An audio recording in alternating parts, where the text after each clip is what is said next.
Après avoir fait le lapin communicant que vous voyez derrière moi, l'idée était de trouver un moyen de connecter tous les objets disponibles. Les gens nous posaient la question, qu'est-ce que vous allez connecter après le lapin? Et la réponse était tout. Et l'objet que nous lançons, le Mirror, permet de faire ça. C'est un lecteur de puces RFID, grand public, auquel on peut montrer n'importe quel objet inerte de la vie quotidienne et qui va se connecter à Internet, va chercher de l'information, des services et les montrer soit sur votre ordinateur, soit à distance sur un serveur ou à l'autre bout de l'Internet. Bonjour mon chéri. Pense à bien acheter du pain et du jus d'orange quand tu rentreras. Je t'embrasse.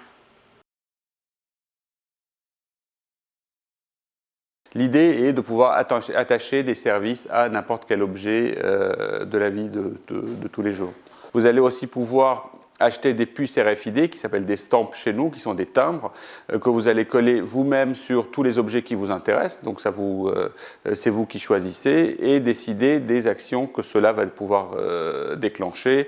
Coller un timbre sur votre mug de café pour que ça change votre statut Facebook ou voir coller un timbre sur un objet pour qu'il puisse recevoir des emails, pour que les gens puissent vous envoyer une information contextuelle que vous allez recevoir quand vous allez utiliser cet objet. Et puis la troisième catégorie de choses que vous allez pouvoir utiliser avec votre Mirror, c'est des objets que vous allez acheter et qui vont contenir des puces RFID dans lesquels il y a déjà des services. C'est quelque chose qu'on a déjà fait avec des éditeurs pour livres pour enfants, Nathan et Gallimard, pour ne pas les nommer depuis un an maintenant, où vous ne vous préoccupez pas, vous achetez un livre, il y a une puce RFID à l'intérieur, un stamp, et lorsque vous montrez votre livre à votre Mirror, ça déclenche la lecture du livre. Le Mirror, c'est ça, c'est un objet très très simple. L'enjeu quand on fait un objet comme ça, c'est qu'il doit être à la fois le plus neutre possible, parce que c'est un non-objet en lui-même, il est là pour valoriser l'objet qu'on va poser dessus et non pas pour avoir une présence et un caractère propre à lui, comme Nabastag par exemple, et d'où l'idée de l'appeler le Mirror, parce que le miroir est après tout un objet qui n'a de sens que par ce qu'il reflète. On aimait aussi l'idée du miroir, parce que le miroir, c'est quand même l'appareil ou la chose qui est la plus facile à utiliser. Le deuxième enjeu, malgré tout, avec un objet qui est neutre, c'est qu'il faut qu'il soit un tant soit peu joli, parce que vous allez quand même lui octroyer 10 cm² de votre bureau, alors il faut qu'il soit un tant soit peu joli. Donc, il vient dans une jolie boîte comme ça. Il n'est pas seul, il est accompagné de timbres RFID, des stamps que vous allez pouvoir coller sur vos objets. Il y en a 3 dans la boîte.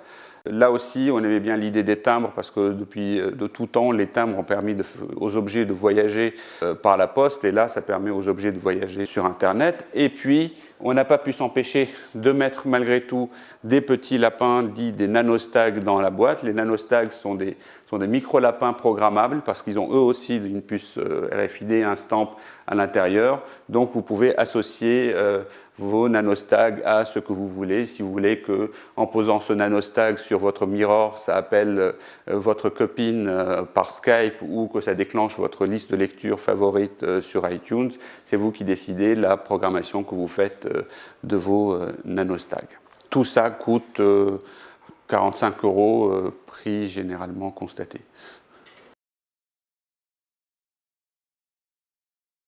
Nous pensons qu'il est de l'intérêt des fabricants, enfin à la fois des industriels ou des distributeurs qui vont mettre des puces dedans, de jouer la transparence, c'est-à-dire de ne pas avoir des espèces de boîtes noires qui font des choses qui ne profitent qu'à eux et qui font peur aux consommateurs.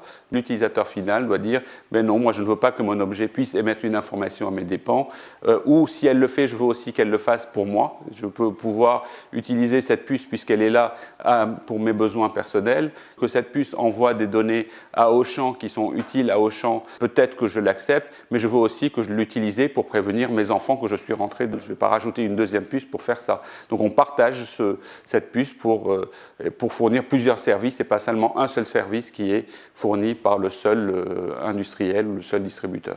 À l'arrivée, c'est seulement l'utilisateur qui n'est pas seulement un consommateur qui décide de ce que la puce doit pouvoir faire.